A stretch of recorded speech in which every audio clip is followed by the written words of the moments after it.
For the Love of the Man-Hater, Chapter 7.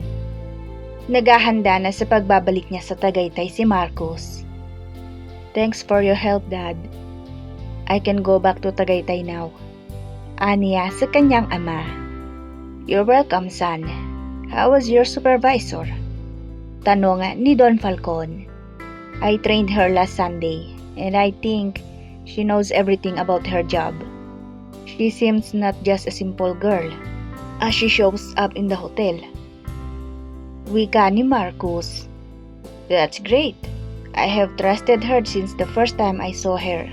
But Iho, stop thinking like that towards your employee. Respect their private life. Saad ni Don Falcon na tinapik sa balikat ang binata. Thanks for your trust, Dad. I better go para maaga akong makarating sa Tagaytay. Paalam ulit ni Marcos. Tinanguan ni Don Falcon si Marcos. Marcos, aalis ka na ba? Habol na tanong ni Zaira na kalalabas lang mula sa malaking pinto. Yes, tita, sagot ni Marcos. Mag-iingat ka, iho. Akala ko hindi ka pa babalik sa Tagaytay. I was thinking to cook your favorite dishes for dinner. Thanks, Tita Zai. Maybe next time I can have dinner with everyone. I really need to go. Magalang naturan ni Marcos, saka yumakap saglit sa asawa ng ama bago tumuloy sa labas. He is driving his new car back to Tagaytay, at habang nasa daan ay tumunog ang mobile phone na nasa passenger seat. Dinampot yun ni Marcos upang tingnan kung sino ang tumatawag dahil nakataob. Hey ma'am, bati ni Marcos matapos sagutin ang tawag ng ina. It's a long distance call. He turns on the loudspeaker so he could hear his mom. Did you claim your car, iho? Tanong ng nasa kabilang linya. Yes ma'am, actually, I'm driving it now on the way to Tagaytay. Thank you very much, ma'am. I really like it. But you shouldn't waste money buying this luxurious car. Tugon ni Marcos sa ina. I want to give you all the best things in this world as my only child. I miss you, son. Hope to see you soon. Seryosong wika ni Meryl. I miss you too, ma'am. Tugon ni Marcos. Take care, son. Bye. Thanks, ma'am. Bye. Paalam naman ng binata. Si Marcos na ang pumutol sa usapan nilang mag-ina. He enjoys his ride with matching music na sinasabayan pa ang lyrics. 3 araw rin siya sa Manila dahil may mga papeles na inasikaso para sa bagong sasakyan.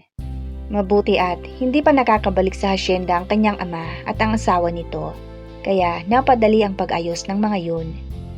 Wala naman siyang natanggap na tawag mula sa staff ng resort.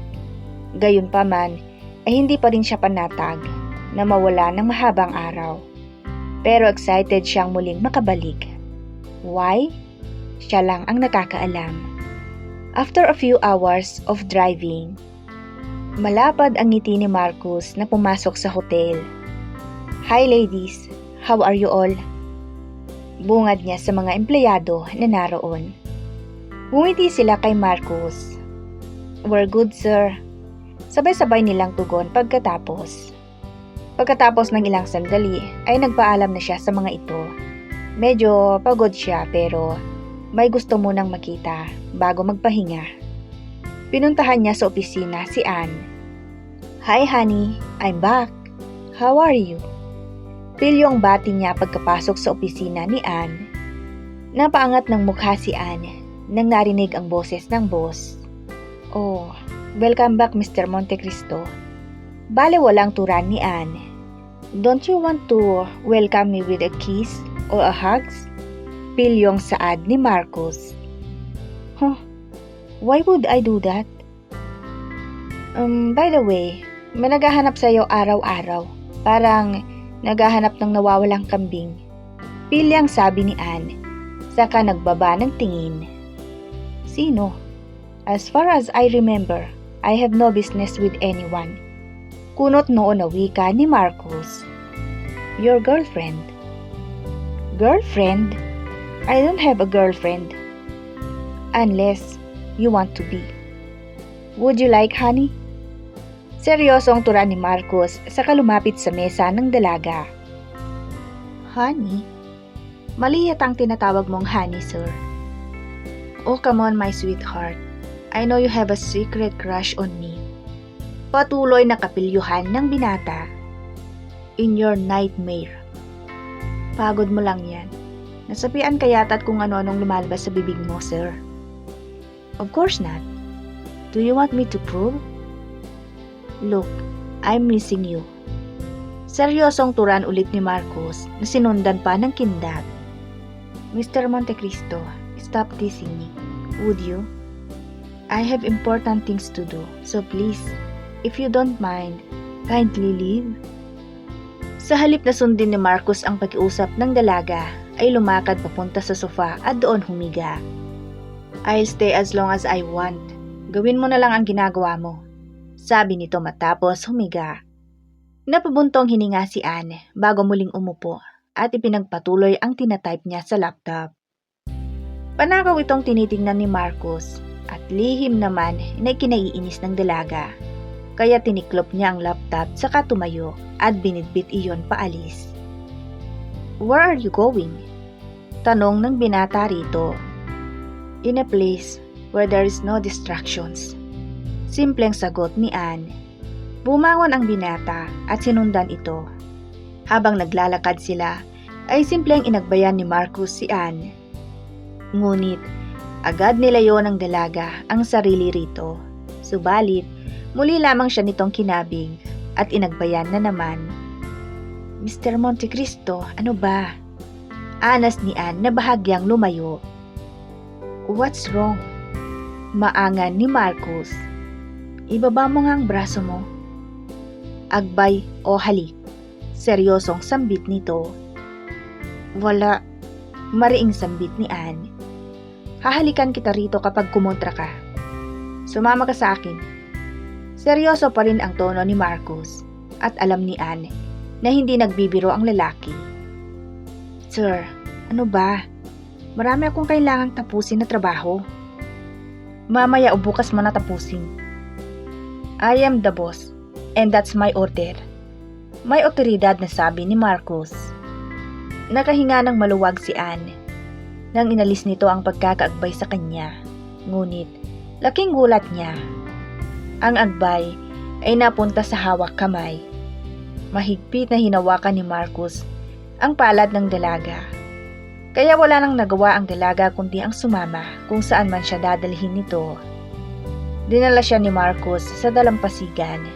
Halos, hilingin na ng dalaga na lamunin siya ng lupa dahil sa hiya.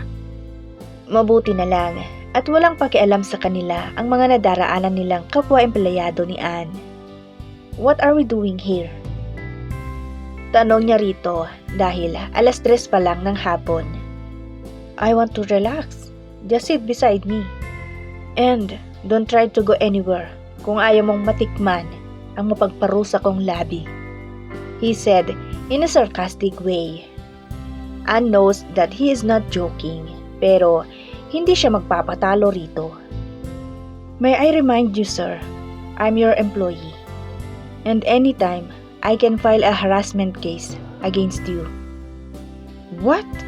Gusto mo pakasalan kita bukas? Seryosong turan ni Marcos.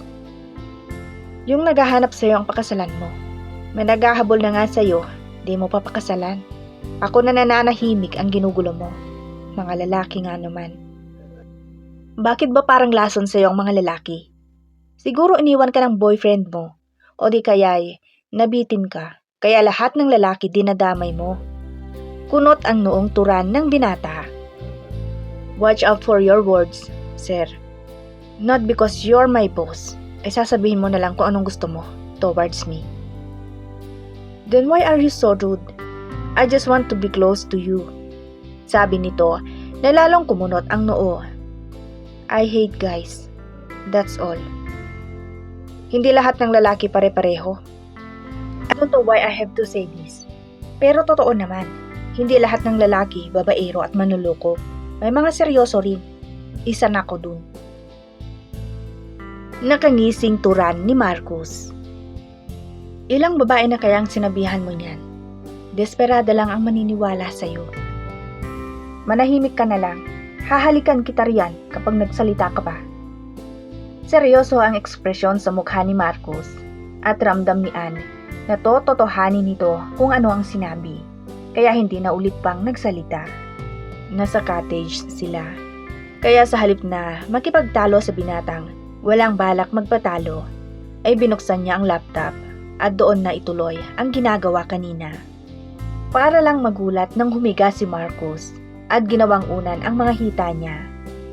Mabuti at slacks ang suot niya at hindi ang palda. Don't move. Gawin mo yung ginagawa mo at matutulog ako. Hindi ka naman mabubuntis sa pagkakaunan ko sa hita mo. Agad napigil ni Marcos nang akmang tatayo si Anne. Bumangon ka nga. Baka sabihin pa nila nakikipagharutan ako sa'yo. Konting-konti na lang ay maihahampas na niya ang laptop sa gwapong mukha ni Marcos. Pasalamat ka, mapagtimpi ako. Saad ni Anne. Pasalamat ka, mapagpigil ako. Dahil kung hindi, kanina pa kita sinibasib ng halik dahil sa kakadaldal mo. Ganti naman ni Marcos. Tiniklop na lang muli ni Anne ang laptop. Napasinghap siya nang pumihit paharap sa kanyang tiyan ang binata. Heaven feeling. Ani nitong halos ikausok ng tenga ni Anne. Dama niya ang hininga ni Marcos dahil sobrang lapit sa tiyan niya ang mukha nito at hindi pa nakontento. Ikinilawit pa nito ang braso sa baywang niya. Napaliyad siya ng bahagya dahil sa kiliti. Unang pagkakataon na may ganitong ganap sa buhay niya. Ewan ba niya kung anong trip ng lalaking ito? At kung ano-ano na lang ang naiisipang gawin. Makalipas ang ilang sandali ay nakatulog ang binata. Sa itsura nila ay malabong makaalis siya at hindi pa naman niya dala ang mobile phone para makatawag kay Jel. Napabunto ang hininga na lang ang dalaga. Muling gumalaw si Marcos. Tumihaya ito at saka ipinulupot ang dalawang braso sa baywang niya. Parang unggoy na nakapulupot sa puno ng saging ang ayos ng binata. Hindi alam ni Anne kung tulog ba talaga ito o nagtutulog-tulugan lamang. Ramdam niya yung kakaibang kiliti dala ng mga braso ni Marcos na parang sawang pumulupot sa kanya. Nang hindi na muli ito gumalaw ay saka pa lamang naniwala na tulog nga ito. Nasapian yata ang taong ito. 3 araw lang nawala. Pagbalik ganito na. Piping usal ni Anne.